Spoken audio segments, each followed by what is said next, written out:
I do hope you can see me today from where you are.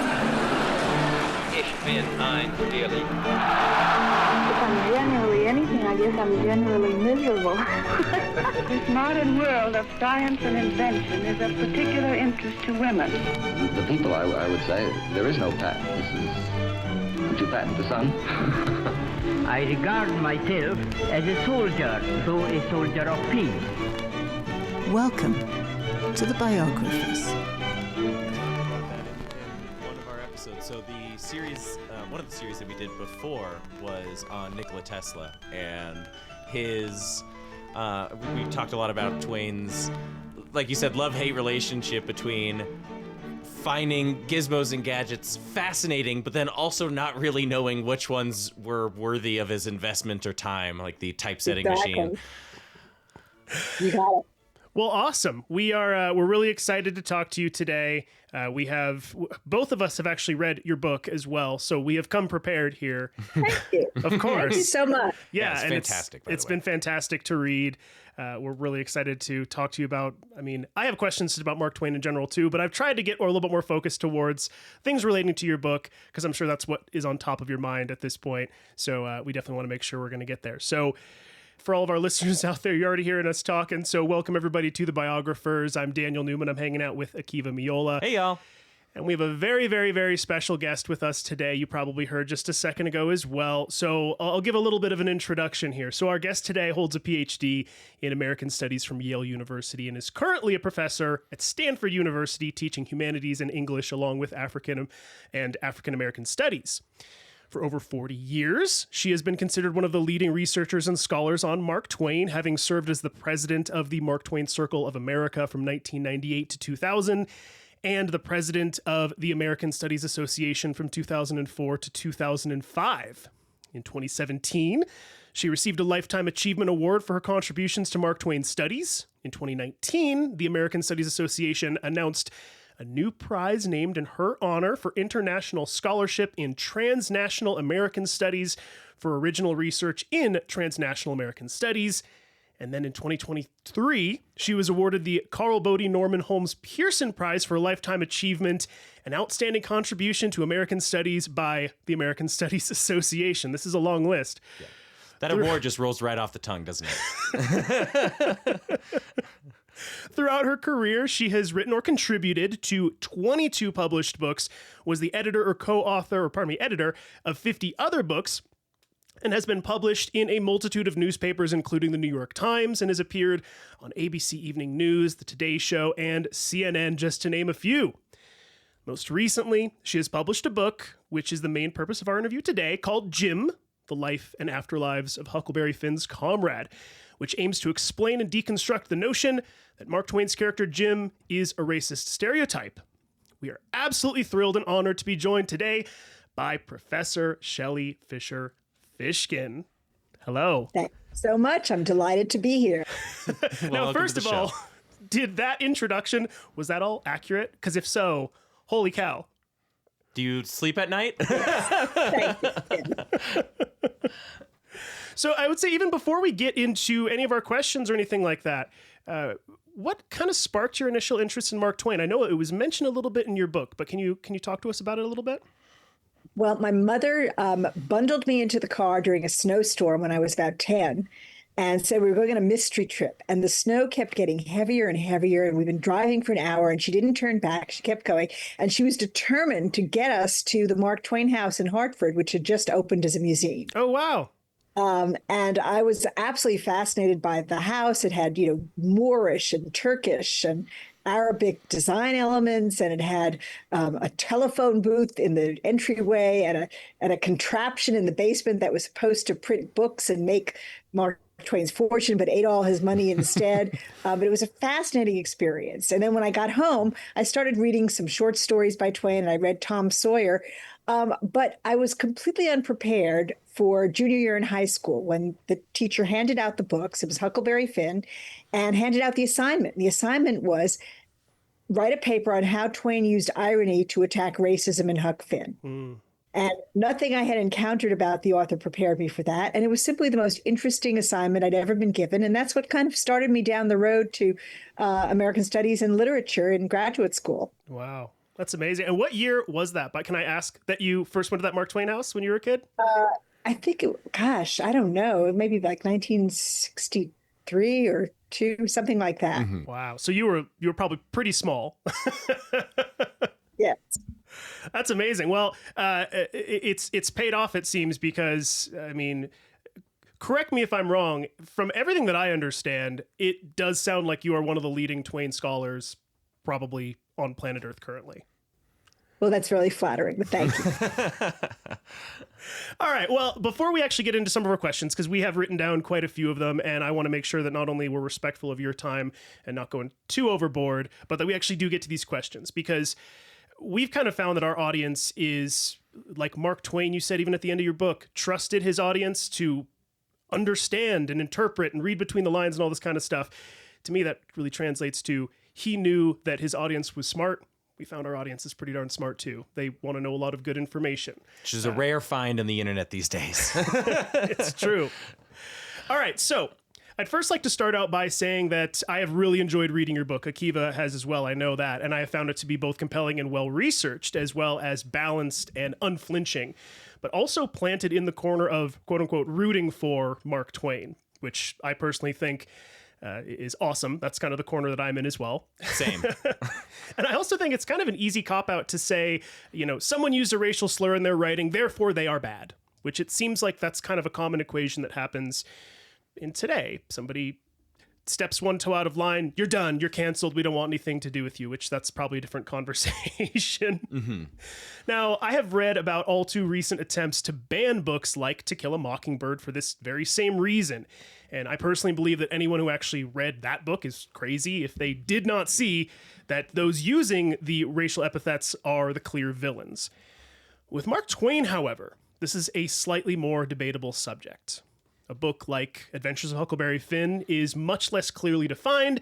It rarely attempts to preach to the reader, but rather presents a young boy's mind in a certain place and time, how that boy is forced to make certain connections in his head, and then pretty much leaves the reader to figure it out on their own. This is where interpretation and debate come into play.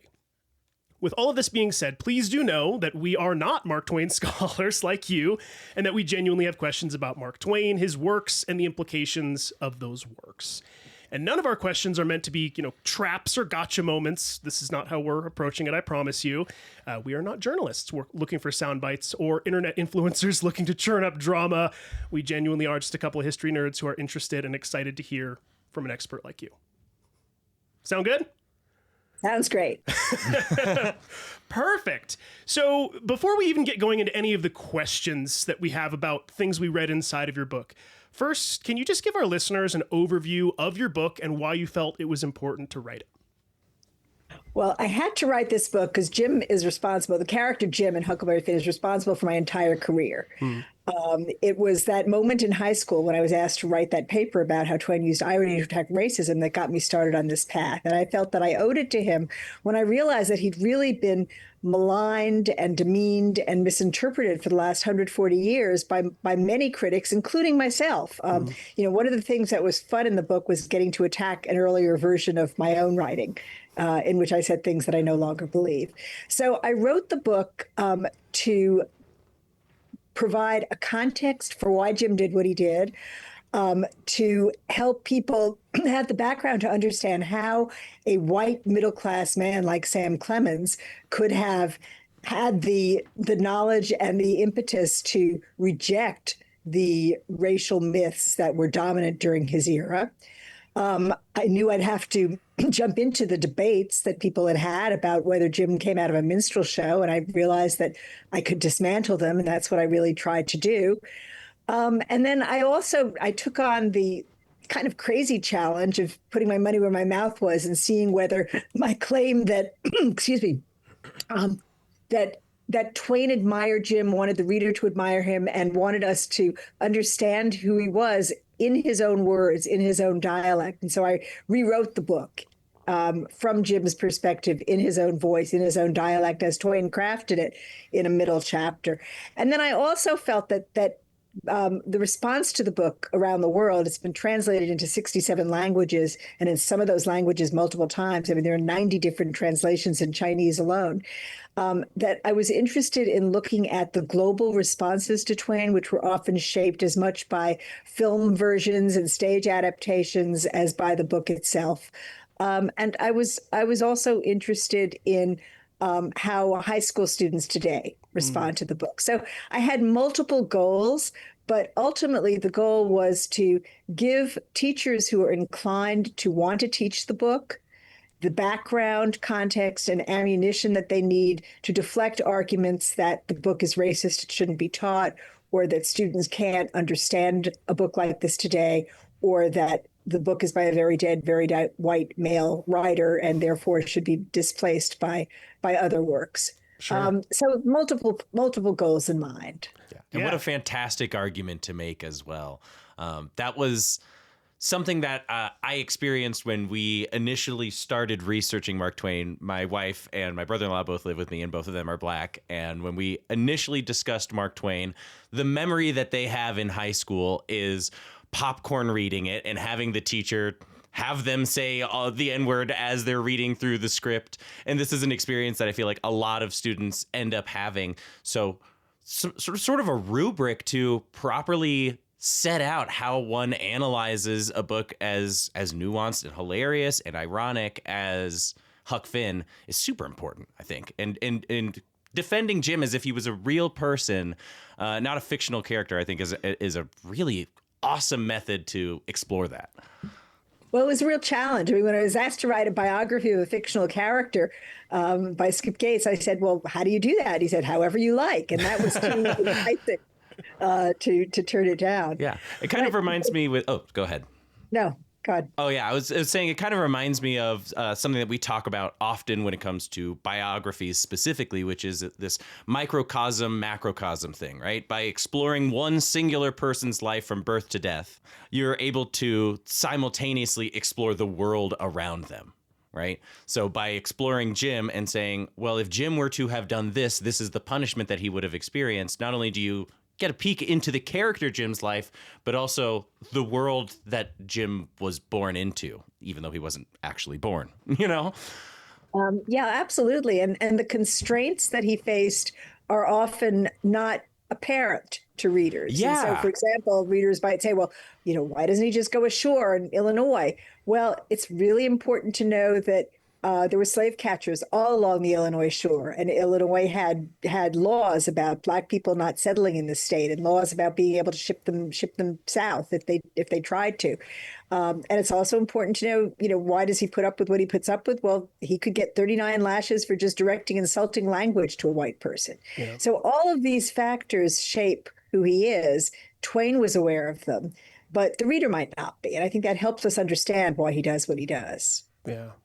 And I thought it was a fascinating chapter, by the way, where you did the biography kind of from Jim's perspective. I'll be honest and say I was going at first, how is this going to go? First of all, kudos, because it was spot on when it came to mirroring Twain's vernacular in writing form. It was amazing. But it's also interesting because after I finished that chapter, I was reminded with this, what seems like a very basic idea, and we even talk about it in your book, of the entire book is written literally from the point of view of a child. So when readers take this in, I think sometimes they can kind of forget that too, where they're going, oh, it's read in this way that feels so factual, which is from the point of view of a child who, one, doesn't know any better, has no other frame of reference, and this is just how the world appeared. So when we saw it from Jim's perspective in your book, to me, it was a lot more illuminating the entire text and kind of gave that, like you kind of said, macrocosm idea of what the world at large was like for somebody other than a child, and in this case specifically an escaping Black slave, Well, that makes me feel really good because that's exactly what I wanted to achieve. And, in fact, when I interviewed Ralph Ellison shortly before his death about this book, he said, I keep hitting my head against the wall because people don't understand that the book is written by Mark Twain, but to narrate it in the voice of this child who doesn't get it. Yeah. And people constantly conflate the book's narrator and the book's author. and get very confused. But Twain really went to a lot of effort to make sure they didn't do that. For example, the book has two frontispieces. It starts out with a photograph of a marble bust of Mark Twain to tell you right off the bat that there's the kind of author who sits for marble busts behind this book. And then the next picture is this ragamuffin kid with torn overalls and a raggedy hat. And it's to remind you that they're two different people. Yeah. But people constantly forget that. And they keep assuming that Huck's view of Jim is Twain's. And it's not. Yeah. It may have been when Twain was a child. And that's why he's so good at evoking it. But it's not at the time he writes the book. Yeah. Yeah. Great point. And great chapter as well. So getting into some of these questions here, because I do want to make sure that we have time to at least ask a good amount of them. So really, my first question here, this might seem a little bit hard hitting. I promise it is not meant to be. I just think it'll help frame our conversation moving forward. So let's face it, we are three white people sitting around talking about the controversial issue of racial slurs in classic literature, and in this case, the defense of said literature. So as a white person, especially in recent years, how do you/we respectfully approach and navigate these 2-fathom deep waters? Wink, wink. Well, that's a really interesting question. Well, I have to say that I don't think I could have written this book without the guidance, over the years of Black critics who have laid out the same positions that I'm laying out, starting with Sterling Brown in 1937 in The Negro in American Fiction, and, including Ralph Ellison and Toni Morrison and Langston Hughes and David Bradley, and more recently, David Lionel Smith and others, Jocelyn Chadwick. So, without all of these Black critics, many of whom are my friends, all the ones who are still alive are my friends, it really bolstered my confidence and made me feel that this project was worth doing. So I deferred to them, and I cite them profusely because I'm indebted to their work, and that's really important to me. But I think it's also really important to note that I may be a white woman, but I'm writing about a white author. And I'm writing about a white author who managed to not completely, but largely transcend the racial bigotry that dominated his era. And I think that's a model that, as a white woman, I cherish. And I really, really value that. So I think that, claiming Mark Twain as all of our heritage, and also, claiming the Black voices that shaped his art as all of our heritage. I kind of made it my mission in my earlier book, was Huck Black, Mark Twain, and African-American Voices, to establish that Mark Twain couldn't have been Mark Twain without the Black speakers and storytellers and oral traditions that he was exposed to. And so I've really tried to kind of reclaim American literature as being shaped from the start by Black voices. I think it's a fantastic response. And it kind of, what I hear from that is you kind of saying it's a little bit less about us saying, hey, let's examine racial slurs, and us saying, let's examine America as a whole, whoever we are. Right. And Mark Twain falls perfectly into that category, being from Missouri, a slave owning family, and writing about many of these experiences, like when he was a child, like you just kind of talked about as well, listening to ghost stories, in the slave quarters with Uncle Daniel and all that kind of stuff. And it's silly to say, but for whatever reason, the thought didn't occur to me. Yeah, I also think a really important point is I kind of experienced something similar with this. We covered a series on General Alexander Dumas, the author's father, who was part of the French Revolution.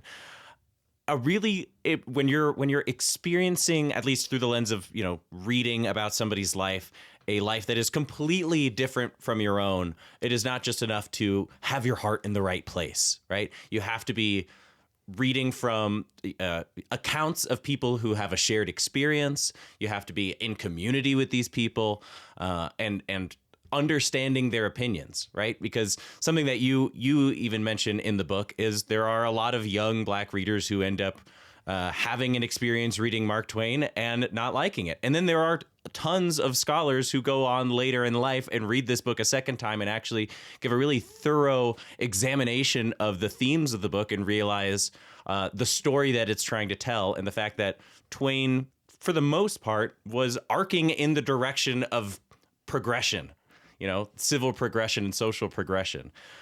So yeah, it's not just having your heart in the right place. You have to like be in community and have a more thorough and sort of academic understanding if that's not your personal experience. Yeah, I think that's true. And something that I've done recently to help make it easier for teachers, I hope ultimately, is I've produced an audiobook of this book. And the narrator is a wonderful Black actor and producer who's Grammy nominated and Stellar and Dove Award nominated. His background's in more in gospel music than in audiobooks, but does a spectacular job of all the different voices, my voice, Huck's voice, Jim's voice, Twain's voice. And, I'm hoping to be able to produce a book with him of Huck Finn, an audiobook of Huck Finn, where he will narrate the whole thing. That would be remarkable. I did get to listen to the audiobook as well to sort of supplement my reading as we were getting into it. And what an incredible voice actor. He did such a fantastic job, not only switching from, Huck's voice, but back to AAV when he's, doing Jim's parts. It's really fantastic. And I think once again, when we're talking about this swarm of the internet where nuance and long form stuff seems to be not quite trending, having a more accessible resource like audiobooks, which just seems to be people are listening to more and more, is going to make that all the easier for teachers. So I hope so. Yeah. Thank you for listening to it. That's great. It was fantastic. The first listeners, it just came out. Maybe you were the first listener. Well, I'd like to get into some of the questions about the content inside of your book here, if that's okay. So first, in your book, you reference a short story written by Twain called A Fable that he wrote not long before his death, in which an artist places a painting in such a way as they can see it in a mirror. Then when various animals look at the painting in the mirror, they describe the painting, and the animals say the painting is just a picture of them because they're looking into the mirror. Donkey sees a donkey, tiger sees a tiger, so on and so forth. And then the story concludes with Twain writing the moral and says, "You can find in a text whatever you bring, if you will stand between it and the mirror of your imagination." And then you expand on this and ask if critics bring pieces of themselves into Huckleberry Finn rather than see the work for what it is.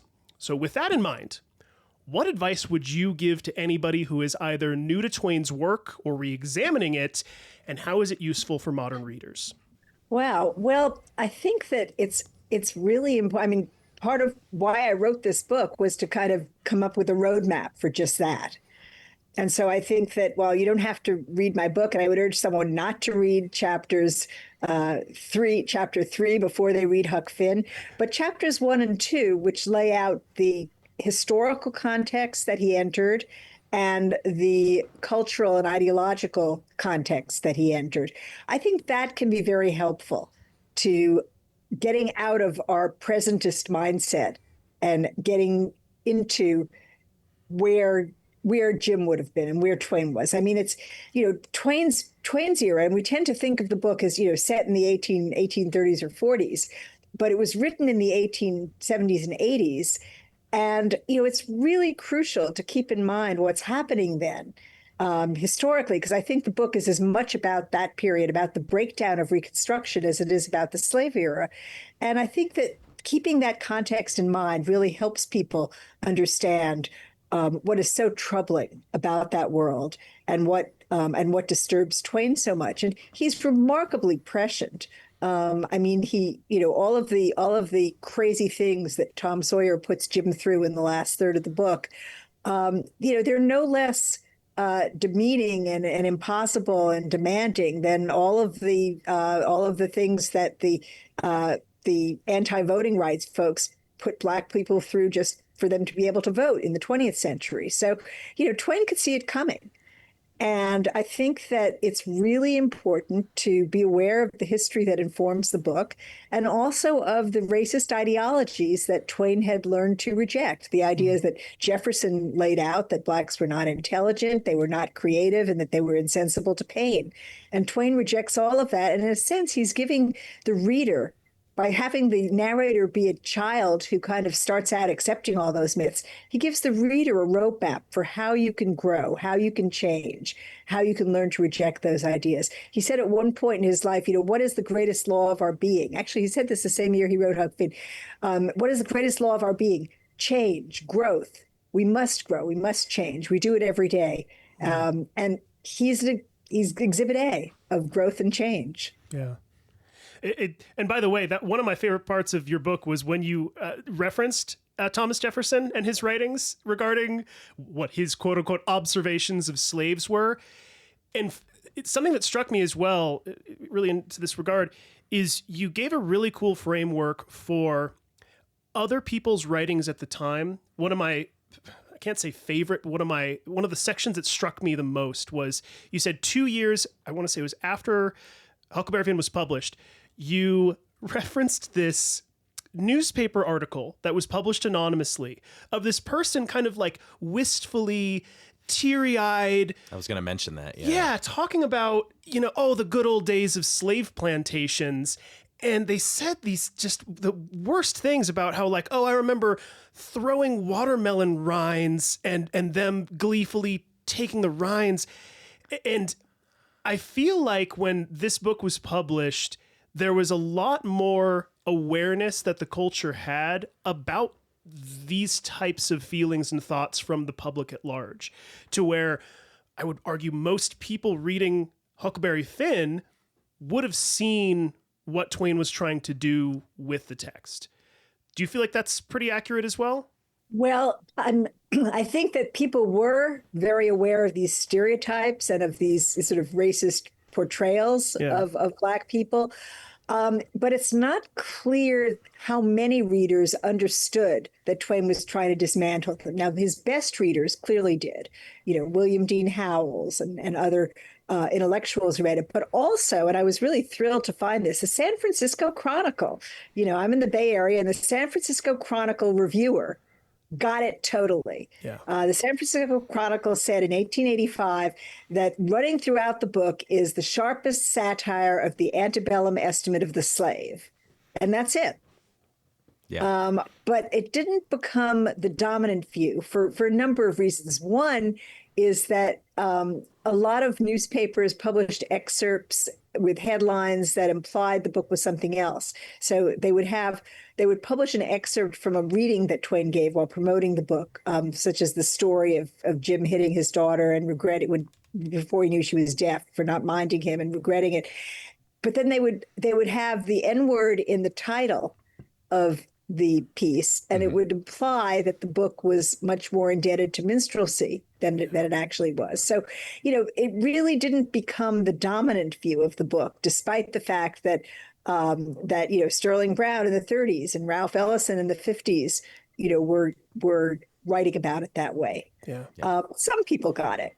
Yes, definitely. It almost seems it's almost unfortunate, because I find that the readers who need to learn the lesson the most read at the most surface level.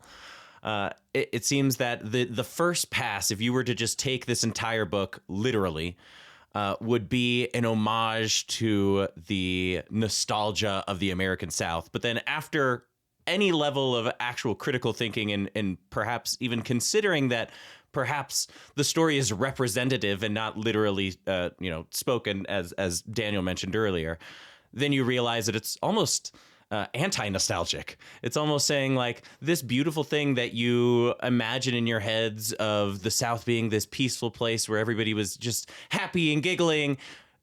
80% of the population there was desperately trying to break free, right? And it's something that I am almost regretful about with some of his writing, and I wonder if you'll share the sentiment or disagree, is because of the honesty that he wanted to portray the characters with, the way in which they spoke and the way in which they lived. There is almost this sort of simplicity and Southern hominess that kind of comes with all of his writing that makes people not analyze it. And I sometimes wonder if it would have been better if he was more overt, so that audiences who are perhaps a little bit less, I don't want to say intelligent, but not like analytical, would have actually understood that this is an argument against the nostalgia of the South.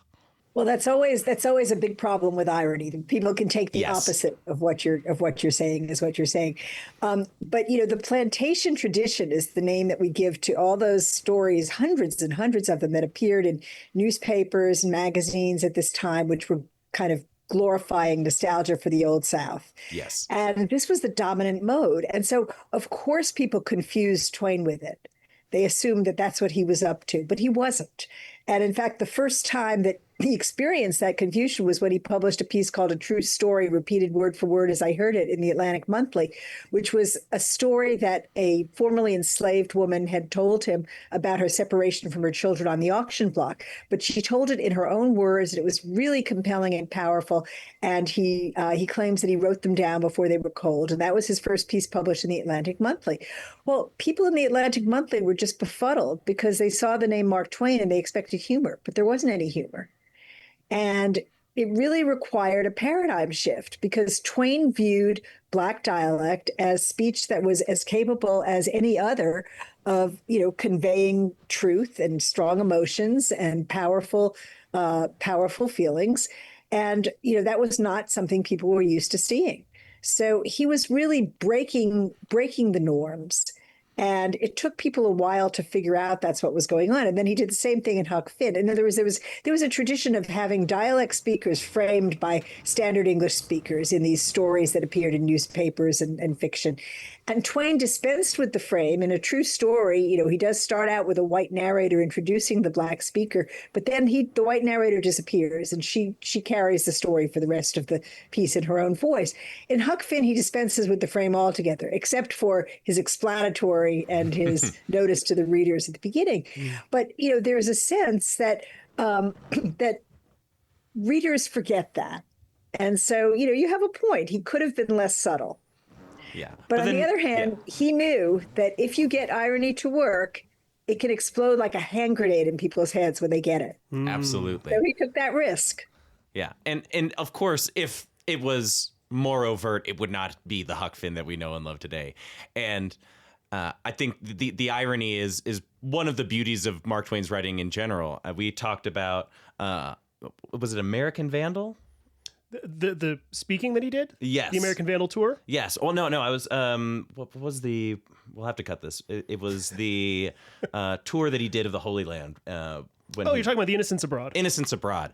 With The Innocents Abroad, it's that is what makes his writing so enriching. We kind of compared him to Da Vinci. When I did my series on Da Vinci, we talked about how Da Vinci wasn't necessarily a genius because he was born a genius. It's because when other people walked past a simple fact of life, he stopped and analyzed it. And that is, I think, a skill that Mark Twain absolutely had. A kid growing up in the American South could have gone his entire life not analyzing the world around him and why it worked the way that it did. So he had those skills of observation and kind of passed that on in his writing. Yes, I agree.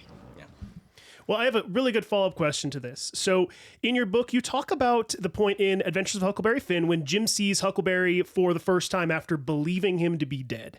How Jim thinks he's a ghost and how critics have cited this as an example of a racist stereotype. You then provide the example of how Tom Sawyer reacts the exact same way when he sees Huck, but critics ignore this. To me, this almost feels like a trap that Twain has set for the reader, and most people have fallen for it. Now, if this idea is true, is it possible that Adventures of Huckleberry Finn is really just one big kind of trap that Mark Twain has set for the audience? Well, I haven't thought about it that way, but in a sense, you could say that the notice, he says, don't look for a moral in this book. Anyone who looks for a plot will be shot. That in a sense, that's laying that out from the start. And of course, when it says don't look for a moral in the book, that's exactly what you do. Don't think of a pink elephant. Well, try not to think of a pink elephant right now. Right. So in a sense, maybe you're right.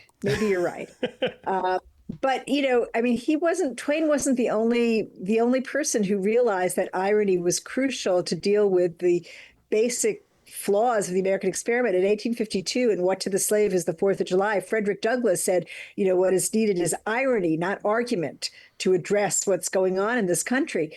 And, I think that Twain felt that the only way to break through the obliviousness to the hypocrisy and to the shame was to do something that would jolt people. And he really felt that irony could do that. And I think he was right, but it was a really risky strategy, and it doesn't always work. It doesn't work for all readers. Yeah, absolutely.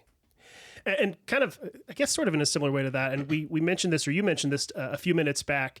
So in your book, you mentioned that in 1993, you published criticisms of Jim's vernacular, saying it was a diminished voice, but you have since changed your stance completely. Can you talk about what has ultimately led you to that new conclusion? And I know a lot of that is in your book, but I'm teeing you up. Well, a big part of it was getting to know Ralph Wiley and working with him on a project that he called Spike Lee's Huckleberry Finn. Ralph Wiley was a brilliant Black satirist and sports writer, and also co-author of every book that Spike Lee wrote. And he found me. He just wrote me a letter after he read my book, was Huck Black. Oh no, actually, he read Lighting Out for the Territory. And was Huck Black. And we started this, epistolary friendship. And I got letters and I wrote letters. It was really fun. And then when he heard I was going to Baltimore for a conference, he said that he had a screenplay that he had written of Huckleberry Finn that he would share with me. And I thought, oh no, what a great way to ruin a nice burgeoning friendship, because every screenplay of Huck Finn that I had ever encountered had been just terrible. But I went to Baltimore. He gave it to me for 24 hours. I had to read it overnight. And I was blown away, because what he had figured out was how to tell the story in Huck's voice, as Twain does, through a voiceover narrator, but have the camera show you how Jim responded to it. And that really was stunning for me, because he actually stuck to the original, but brought out dimensions of it that I had never encountered before. And that was huge. And his work, and also David Lionel Smith's early essay in 1985, were key to changing my understanding of Jim. And also David Bradley's really, very contrarian and shocking talk that he gave at an American Studies meeting in Hartford in 1985. 1985 was a big year. It was a centennial year. And Bradley gave a talk in which he looked out at this audience of supporters of the Mark Twain House and said, Mark Twain was white. We know a lot of, Sam Clemens was white. We know a lot about Sam Clemens, but who among you has ever seen Mark Twain? Mark Twain was Black. And then he made the case for Twain having been the progenitor of African-American literature in America, wow, including his own prize-winning novel, The Chaney'sville Incident. So, I think the combination of Ralph Wiley's screenplay and David Bradley's talk and David Smith's essay, all of these were little bricks in the edifice that helped me begin to challenge the idea that Jim's voice was diminished voice. It's amazing that you bring that up, because my very next question is in reference to Spike Lee's Huckleberry Finn by Ralph Wiley. And first question for you there is, in your book, you mentioned that you actually got to sit down at one point and talk with at least Ralph Wiley, but did you also get to sit down and talk with Spike Lee about it? Yes, he spent a whole day with us. Wow. He bought a new tape recorder for the occasion. That's incredible. That is amazing. Does he have the recordings still?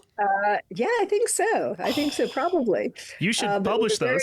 It was a very intense seminar. And it was really fun. It was a lot of fun. He was taking it very seriously. But ultimately, what he decided was that he was an urban filmmaker and this was a rural film. And Ralph Wiley, who was just such a blessing to know, he was just such an extraordinary human being. He didn't take no for an answer. And he rewrote the whole screenplay, turning the river into a road and setting it in the 1920s or 30s. And I didn't like that as much as his original version, but, he really was trying. And then really sadly, Ralph died very young of a heart attack in 2004. And the film was never made. I don't think it ever will be made, but, you never know. Every few years I get a call from Spike Lee. He says, Professor, want to talk about that film? I'm not going to lie. When I read that in your book, I was like, I want this to be a movie really, really badly. And I think there's nobody better to do it than Spike Lee. Yeah, I don't care if it's on a river, a road, or a train. I want to watch that movie. Yeah. That sounds great. I think I already know the answer to this question, but the first part of it we've already kind of talked about. When it comes to the screenplay and Ralph Wiley's perspective when he wrote it, Did he maintain that Jim was truly a misunderstood character, or from his perspective, was the screenplay a kind of more quote unquote wishful thinking writing? No, he made it very clear that this is Twain's version of Jim and people just haven't gotten it. Wow. And he taught me so much. So, for example, just the very first scene where we meet Jim, where Huck and Tom sneak up on him and steal candles and then hang his hat on a tree and say that, and want him to think that he was bewitched. What Ralph pointed out is that Jim is absolutely awake during that scene, and he sees them and he knows they're there. Well, how does he say that? On what basis? Well, he reminds us that, Twain tells us they made a racket because they stepped on twigs, and then Huck started to itch all over, and he was telling us how it's only in the places you can't scratch that you itch, and it always happens at funerals and other places like this. We were in a really tight spot, but I was itching all over, and they keep stepping on branches and trying to scratch the itch, and it's clear they're making a racket. He knows exactly where they are. And other evidence of this, well, if you heard a sound in the dark and you didn't know what it was, what would you do? Well, I think most of us would just sit there and listen. Yeah. But what Jim does is he says, "Who is there? Who's out there? Where are you? I'm going to sit here until I hear it again." And that's the kind of thing that you would say to humor a child who thinks they're hiding from you when they're not. Yeah. That was so enlightening when I read that. Yeah. Yeah, he's humoring the kids.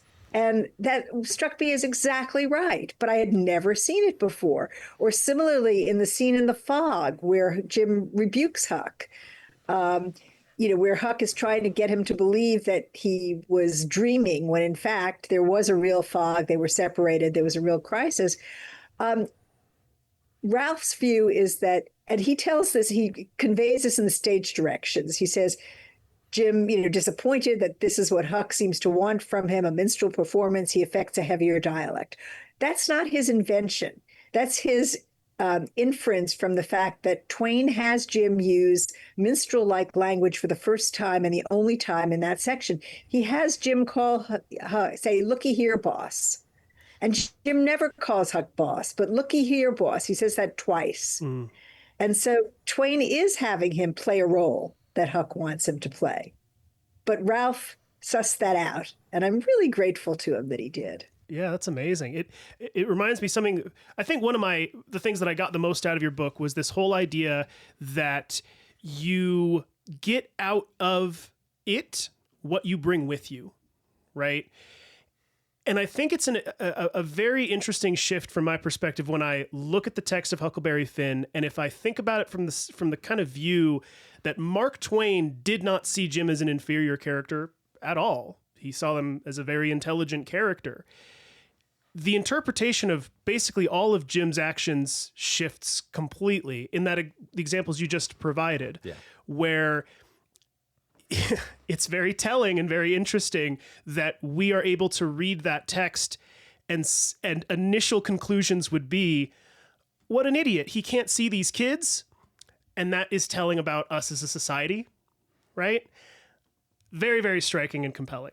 And very illuminating. So because what is a guy to do if you can't reprimand a child? The only thing that you can do is hope to pull at his heartstrings, which kind of teased me up for a question that I had, which is, in the book, the critiques of Jim tend to propagate a little bit more towards the end of the book, right? When we're getting into Tom's hijinks and trying to break him out, right? Things get a little bit more theatrical, things get a little bit sillier, and as a result, many critics see, as you said, minstrality from Jim's character there.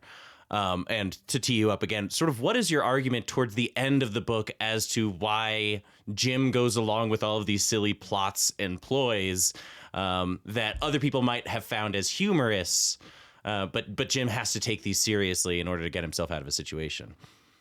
Well, here, and it's really interesting, I got some of my cues, some of my tutors in writing this book were the actors, the Black actors who played Jim.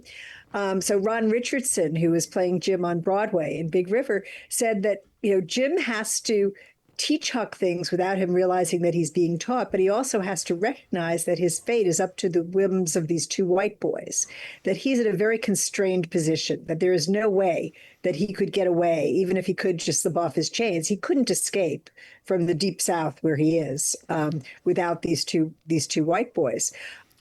So I think that practically that makes sense. And also, Jim is much more agentic, much more intelligent, and protests a lot more than we tend to realize. I mean, he gets Tom to change his behavior at a number of points there.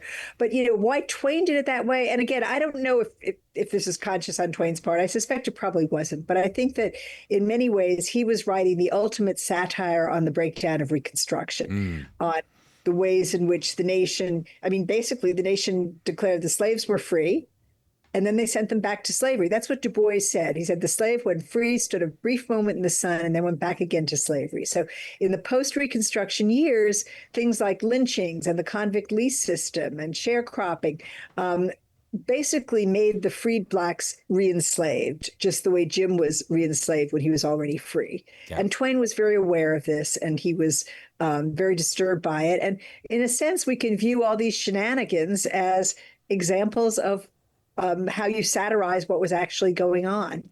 Yeah, there's sort of a limbo that every black individual had to play in order to have the most amount of freedom allowable. I wouldn't say full freedom, because that's not true. And it kind of reminds me of a very poignant thing. Shout out to my professor, Allison Gore, ethnic studies here at CSU. A harrowing fact that I learned was that, Kodak used to keep all negatives for any photo that had ever been sent in. And still to this day, the most photographed thing in the United States were lynchings, because it was such an incredibly common and popular behavior as the sort of reparations that were promised to black folks started to close and close and close until eventually, like you said, they were essentially re-enslaved, but just in a more complicated manner that made it seem as if they were more free than they actually are. Right. And yeah, definitely, that it seems like a perfect metaphor for that, of Jim having to bend over backwards, even though there's an easy solution in front of them. There's a chisel that can easily knock this chain off of his wrists. He has to play along with these kids' charades in order for him to have some semblance of a normal life in the future. Yeah, absolutely. Okay, so we're going to shift gears just a little bit onto a slightly different topic, if that's okay. So towards the beginning of the second part of the Ken Burns Mark Twain documentary series, we learn about a fellow by the name of Warner T. McGuinn, who, with some financial aid provided by Mark Twain, graduated from Yale University with a degree in law. Now, from what I understand, we really didn't know about Mark Twain's contribution to McGuinn's education until a letter was discovered and authenticated, where Twain wrote to the dean of the Yale Law School offering to help pay for McGuinn's room and board. A letter that you, Professor Fishkin, discovered and verified, if I'm not mistaken. So I've kind of a three-part question here. First, are my facts straight there? A black scholar named Butcher had surmised that McGuinn was probably the student that Twain supported in a journal. But I didn't know that. I couldn't find a copy of that journal, and I had to figure it out for myself. But yes, but there had never been anything from Twain. So that was one of your little feathers in your cap, I suppose, of discovery, which is authenticating the letter and contextualizing it. Yes. It's absolutely amazing. So second, did you actually get to work with the Ken Burns team to get the story of Warner T. McGuinn into that documentary series? Well, I was one of the talking heads in the series, and I did tell them that story and many other stories. I was on camera in discussing a true story, repeated word for word as I heard it. But yes, I mean, I did talk with them about Warner McGuinn, and that's probably how he got into the film. I watched the series, and for some reason, my brain blotted you out, and I deeply apologize. That's okay. I watched it through, I think, at least parts of it several different times. It is one of his favorites, I promise. I quoted it a lot, so... We're a podcast. We don't really do faces. Apparently. Right? How embarrassing for me. That is absolutely amazing, though. So next kind of question for that. How did it feel when you watched that documentary series for the first time? First of all, in general, but then specifically when you saw the letter that you authenticated on screen being read aloud? Well, I was really pleased because I wanted it to change the cultural conversation around the book, and it shouldn't have been necessary. In other words, we didn't need this letter to know where Twain's views were on racism when he wrote the novel. But because we didn't have anything from him at this period that was non-ironic, the letter was important for people who didn't want to buy it. Yeah. So I was hoping it would become canonical, and I'm really pleased to say that it is always cited when people engage in these debates. Yeah, which is kind of part of one of my next questions regarding this as well.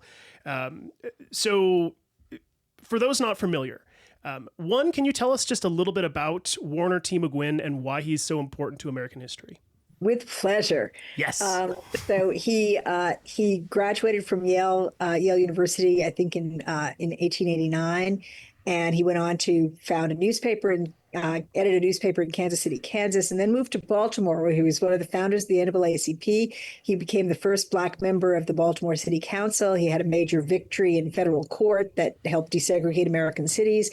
But the most important thing that we recall today is that he was mentored by. He was the mentor of a young lawyer who he took under his wing and taught how to do the law, named Thurgood Marshall. And when the New York Times was going to publish the letter and publish the find, they wanted to interview Thurgood Marshall, and Marshall didn't want to take their phone calls. He said, I don't want to talk about Mark Twain. Why are they bugging me about Mark Twain? But then finally, when Edwin McDowell, the reporter, said, no, we don't want to talk to you about Mark Twain. We want to talk to you about Warner McGuinn. He said, Warner McGuinn, he was the greatest lawyer who ever lived. If he'd been white, he'd have been a judge. Wow. So that story was just extraordinary, and I was really thrilled to be able to share that with the world. So Twain, actually, there's a direct line between Twain and Brown v. Board of Education. It's incredible. And regarding that the letter and everything like that, right? In your book, you quoted Henry Louis Gates Jr., whom I adore. Who doesn't? Everybody should adore him. And in regards to the McGuinn letter, he said on ABC Evening News, "It's the smoking gun. The man Twain was not a racist." So I have to ask, one, have you met Henry Louis Gates? And if so, can we all be friends? Yes. He was my upstairs neighbor and a dear friend when I lived at Yale. Yeah, we lived in the same entryway at Yale. We were both resident fellows. We were pals. Our kids were born around the same time. And he's a dear friend. And he helped me maneuver the McGuinn. He helped me figure out what to do with the McGuinn letter. He helped me figure out how to handle it. That's incredible. And he's the person who invited me to write this book. Really? Afterlives of Huck Finn. Yeah, because it came out in Yale's Black Lives series. Wow. And he co-edits that with David Blight and Jacqueline Goldsby. And he called me out of the blue one evening. I mean, we've stayed in touch over the years. And he called me up and he said, I would like you to write a book for this series. And I had no idea what he had in mind. And then he told me, and I said, let me think about it. I thought about it for 5 minutes and realized I've been in training all my life to write this book. Wow. It's funny, we've talked about through our history series that we've covered, there's these, we call it like the 6 degrees of Kevin Bacon, right? Where through 6 degrees, you can always get to Kevin Bacon. So for me personally, knowing that now I'm 1 degree away from Henry Louis Gates Jr., you got to add that to your LinkedIn. He really is wonderful. He's such an inspiration. I mean, my wife and I, we watch Finding Your Roots all the time and have for a very long time. And he's just, I think, one of my favorite human beings. So that is absolutely incredible. And you should write more about that in your book, by the way, being like, oh yeah, by the way, he pushed me to do this because it would make people excited like me. Okay, last part of this kind of train of thought here. How does it feel knowing that your work, specifically in this instance, related to the McGuinn letter, how does it feel knowing that your work has helped shift the perspective on Mark Twain as a person in such a profound way? Well, I'm really gratified it does, because I feel that, Twain has taught me so much that I want to give back to Twain. And what I can give him is some deeper perspective on who he was and why he did what he did. And I think that this letter helped do that. It shouldn't have been necessary, but, he knew people were careless readers and they didn't necessarily read between the lines, which is what he needed them to do. And so I am thrilled if this letter helps people think in different ways about who he was and what he did. I mean, one of my goals as a scholar is to get people to recognize that Twain was an incredibly capacious and fascinating thinker on many fronts and has not necessarily been given credit for how far-seeing he was. One of my favorite quotes about him is one that Dick Gregory said. He said, Mark Twain was so far ahead of everybody else that he shouldn't even be talked about on the same day as other people. The man was really prescient, and he knew our fault lines as a nation, and he was brilliant at pointing them out to us in ways that were palatable. That's amazing. I would imagine probably more so than most people can say, you feel like personally close to Mark Twain, right? And honestly, even Akiva, going back to something you said a little bit earlier, is in regards to something like Huckleberry Finn, do we almost wish he was a little bit less subtle? I feel like this letter was a contributing factor to being like, hey, here's a not subtle letter. Here's a not joke. Here is a complete, just straightforward answer of how do you feel, Mark Twain, about racism? He's like, enough so that I want to help pay for somebody's tuition right around the same time that I'm, publishing, Huckleberry Finn. I keep wanting to say Mark Twain. That's incredible. Absolutely. Yeah. Yeah, so I had a couple questions sort of on the educator side. I come from a family of teachers. My dad's a professor. My mom's a teacher. And something that I thought was fascinating about this book was that there was sort of a target audience in mind, right? Folks who might have the responsibility of presenting Mark Twain to students for the first time.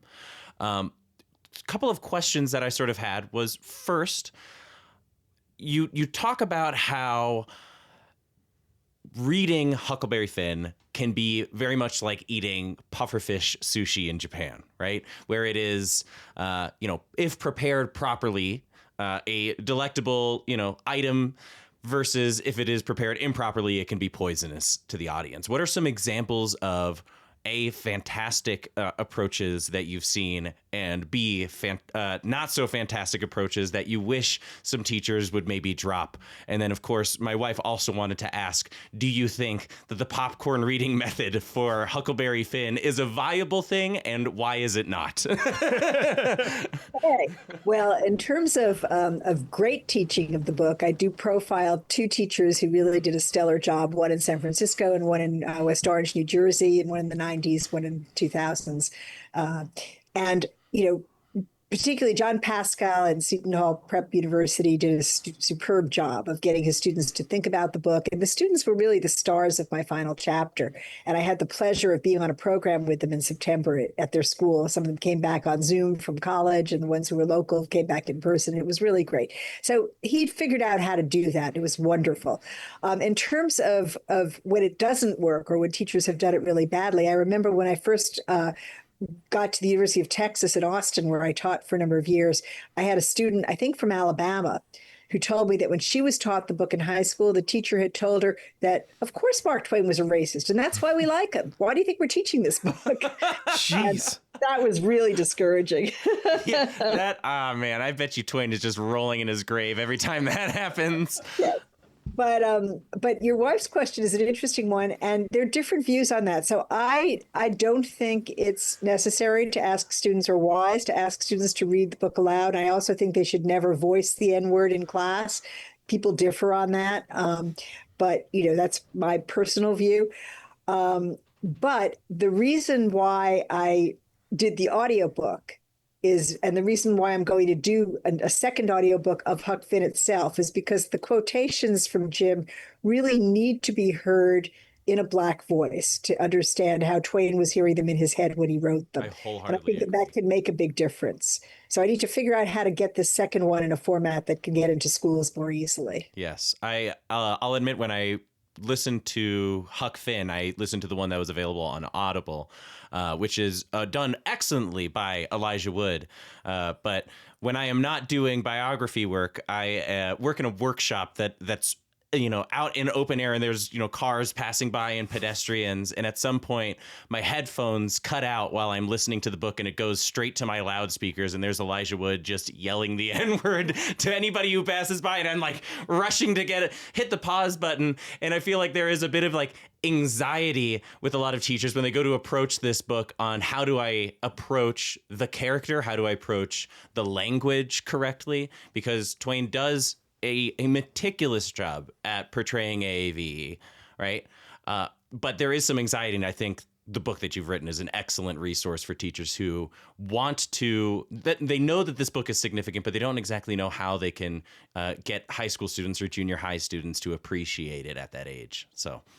Yeah, no, I think it's a really good point. And there are some tips I give on how to contextualize the N word and how to not make it be as problematical as it is. But I think saying it in the classroom is probably a really bad idea. Yeah. How you fight it.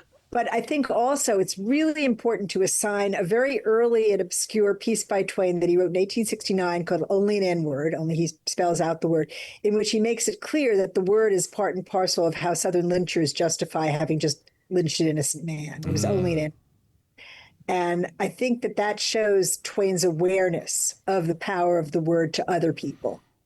And that makes the case that you need to make clear, teaching Huck Finn, that if you're going to show racists as they are, you have to show them speaking as they sounded. And that's what he's doing. Yeah. And sort of to follow up on that, it's a real tough, and this is something that I discussed with sort of my household before I came on here. It can be sometimes very tough being a Black kid in a classroom who is being taught, even by a pretty proficient teacher, that Jim is a depiction of a model citizen, right? Or of an upstanding person, right? While still at the same time not being able to read, not really understanding that there are other languages besides English, being particularly superstitious. A lot of critics of the book, if they are critiquing Mark Twain, not on the basis that Jim is a sort of a minstrel character, they are critiquing it as perhaps not something worth discussing because it was a shameful period in history and we don't need to depict our ancestors in that way. I find that to be hard to believe. I think that it is still very important to depict one's own ancestors, even if they were not given the opportunity of education. And it almost feels like disrespect to not do so. What are your sort of thoughts on that? Yeah, I mean, I think Sterling Brown got it right when he said that this is the best portrayal of an unlettered slave determined to seek his freedom that we have from 19th century American fiction. I agree. And that's where Twain is. And the problem is that there is still a prejudice against Black English today and against Black dialect. And there is still the association of it with lack of intelligence. And it's a canard. It's just false. You can say anything in Black English that you can say in Standard English. And Twain recognized that. And I give examples in the book of his fooling around with the dialect to show that, not in letters and private letters and things. But I think that this prejudice against dialect, and it's well founded for a good reason, which is that almost every other white writer in the 19th century, when they used Black dialect, used it as a form of ridicule, but Absolutely. not Twain.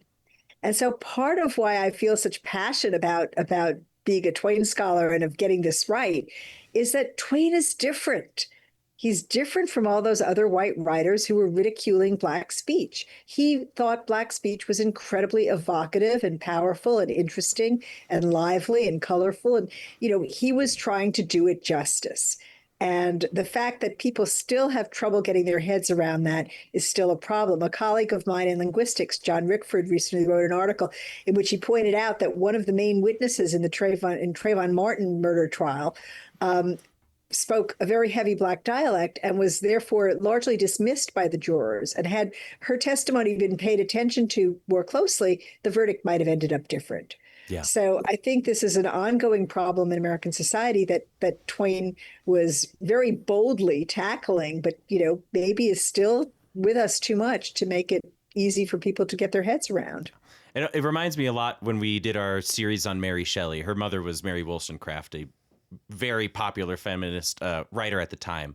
And oftentimes it is cited that women at the time were uneducated, and you could tell just by having a simple conversation with women that they were unable to carry complex conversation. And Mary Wollstonecraft asked, well, when was the last time that you gave a woman the right to educate themselves?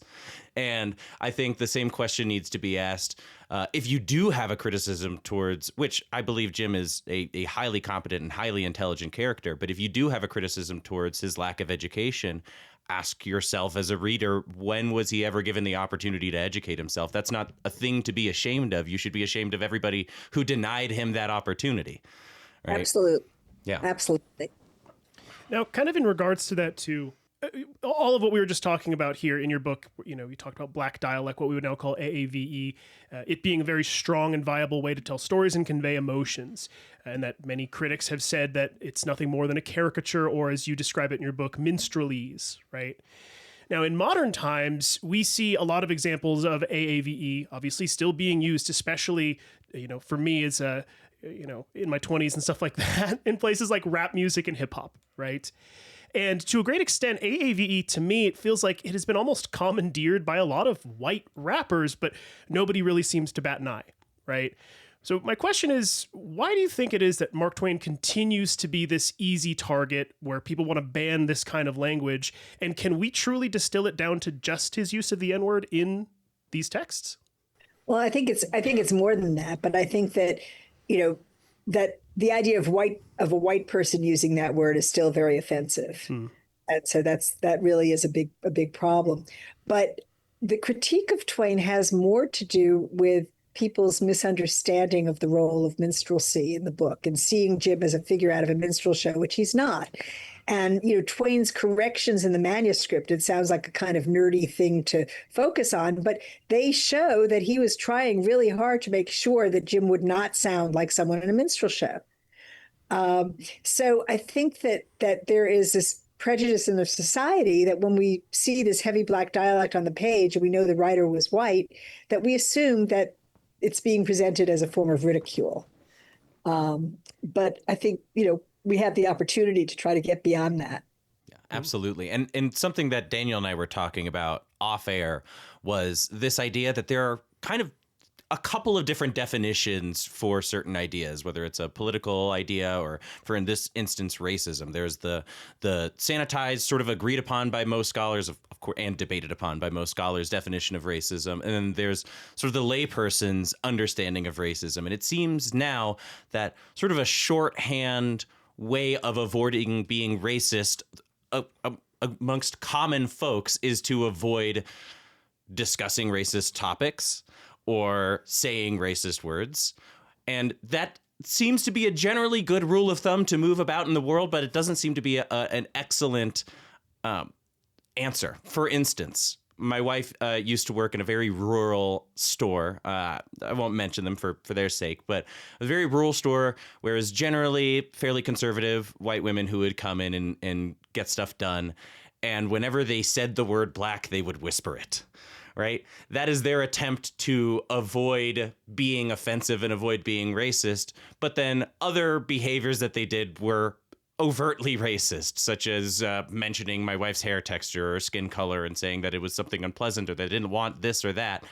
I find that the same thing happens today where, as Daniel mentioned, a lot of musicians or rappers will use AAVE.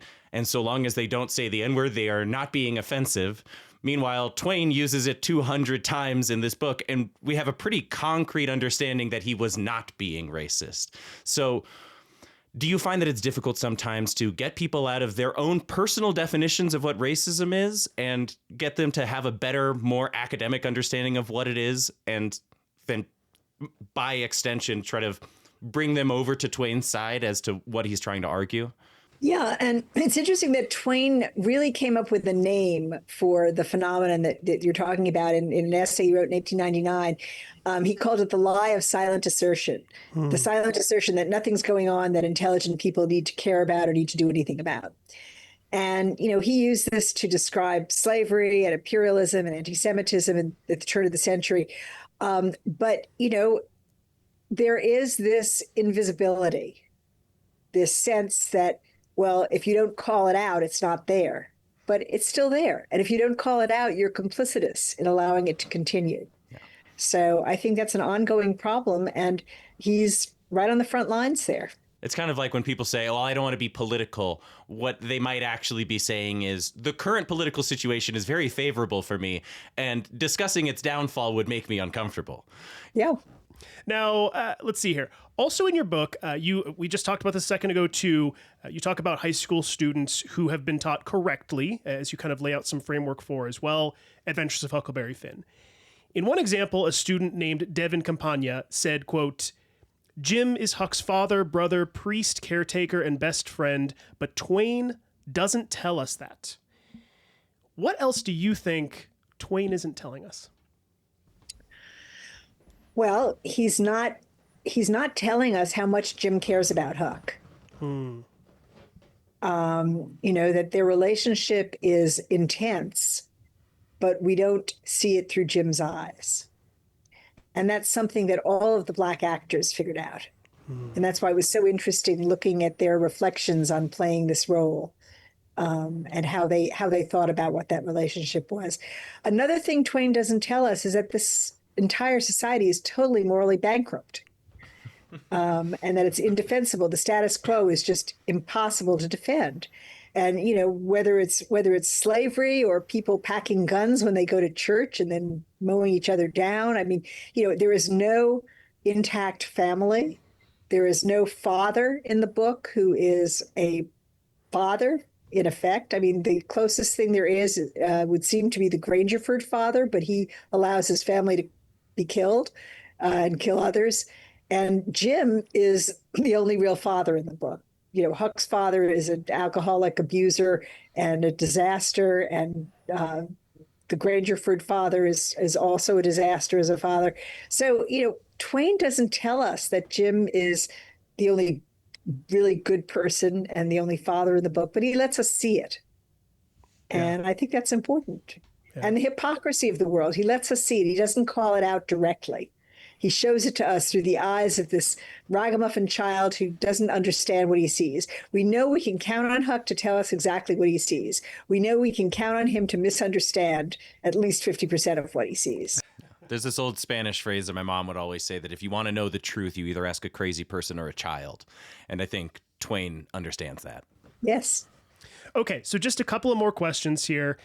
So at the very end of your book, and I think potentially even at the very beginning too, you talk about how really, and this is a quote from one of your friends, your book is about racism.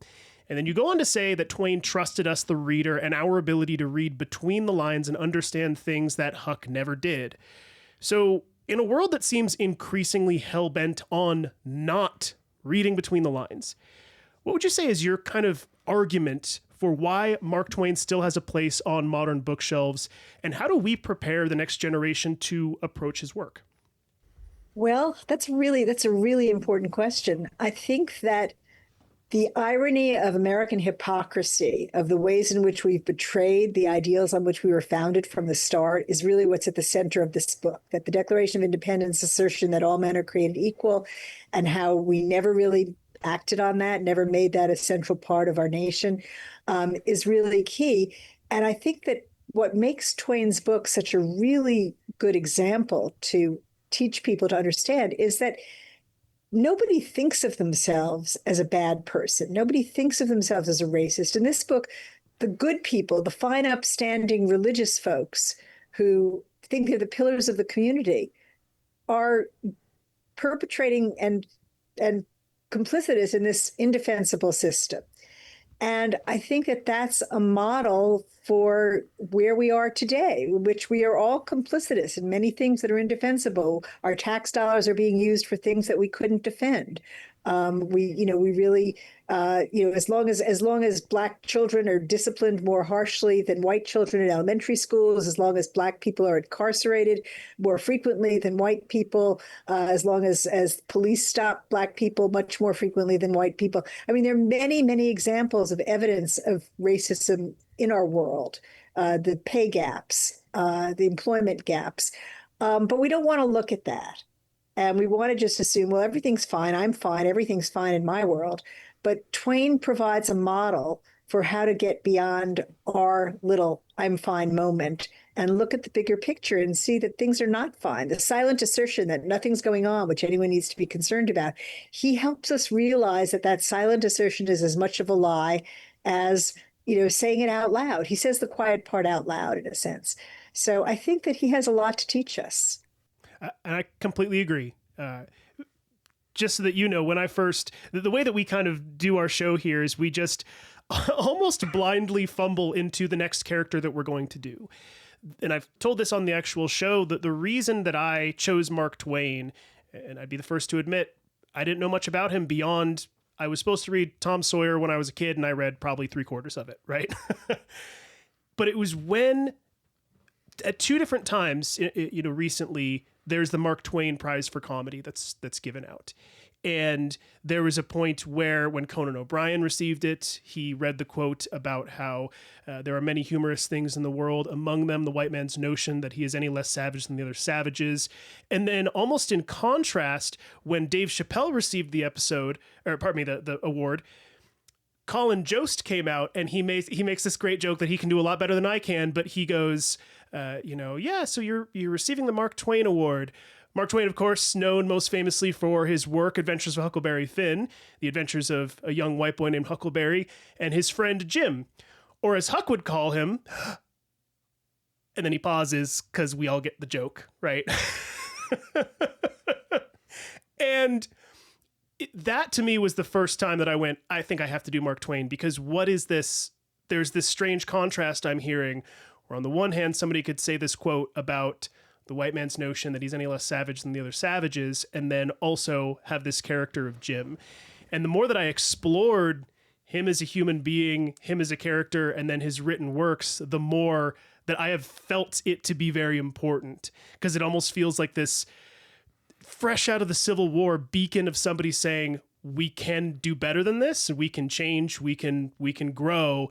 Here's an example of how this can happen even in a pre-Civil War time. Yeah, absolutely. And, Twain is definitely there. And also, by the way, Huck never calls Jim that in the book. Right. Yes, that's a canard. Book. That was super enlightening, because even in my own household, they were like, isn't that the one with the book where there's the character called N-word Jim? And I was like, yeah.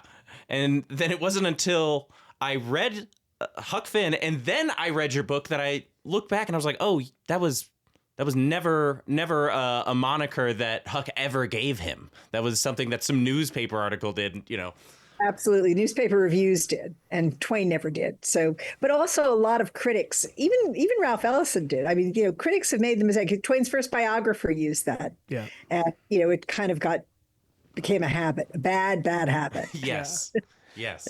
Which I do think is, I mean, as you point out in your book as well, incredibly telling, that even from Huck's perspective, that isn't even how he saw him, which I just loved as well. So I just have one final question, unless, Akiva, you have anything else you wanted to ask? By all means, go for it. All right, this one's a total softball for you, because I just want to know from a brilliant Mark Twain mind like yourself, what would you say is your favorite line or quote by Mark Twain? I think it's the one about the white man's notion that he's less savage than the other savages.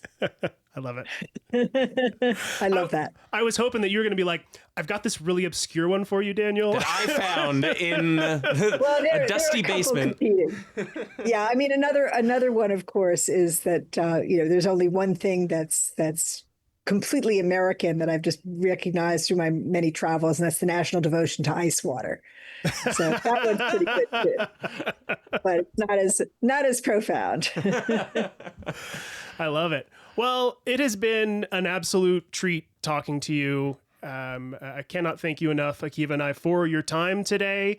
Everybody out there, please go and check out Professor Fishkin's book. It is called Jim, The Life and Afterlives of Huckleberry Finn's Comrade. Is there anywhere specific they should be getting it from?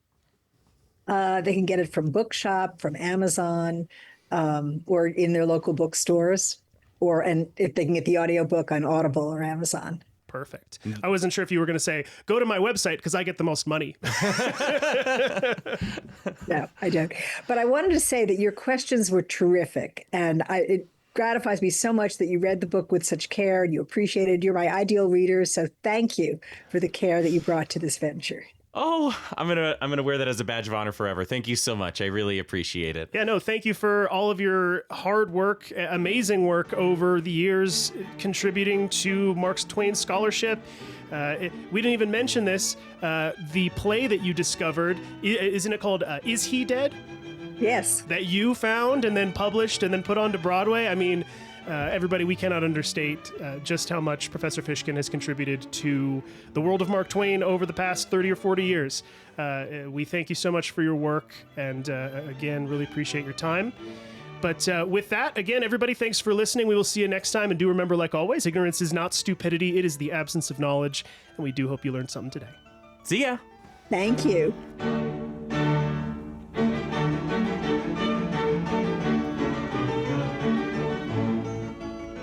You've been listening to The Biographers. For more information, please visit thebiographerspodcast.com.